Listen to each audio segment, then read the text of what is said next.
Pirmiausia, kyla klausimas, kodėl man reikalingas asmeninių finansų valdymas. Teoriškai galima gyventi ir be jo, tačiau norint užsitikrinti finansinį stabilumą ir ilgalaikę gerovę, tenka savo finansų administravimui skirti kažkiek laiko ir pastangų.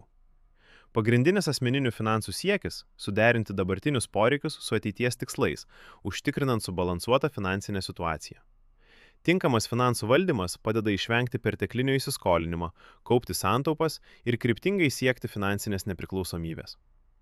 Pagrindiniai asmeninių finansų valdymo elementai. Biudžetas - pajamų ir išlaidų planavimas bei kontrolė. Taupimas - rezervų formavimas nenumatytiems atvejams. Investavimas - lėšų panaudojimas siekiant ilgalaikės grąžos. Skolų valdymas - atsakingas įsipareigojimų planavimas ir vykdymas. Finansinių tikslų nustatymas - aiškios krypties formavimas. Efektyvus asmeninių finansų valdymas leidžia ne tik užtikrinti kasdienį finansinį saugumą, bet ir kurti ilgalaikę vertę. Tai padeda geriau kontroliuoti finansinę padėtį, mažinti stresą bei didinti pasitikėjimą savo sprendimais.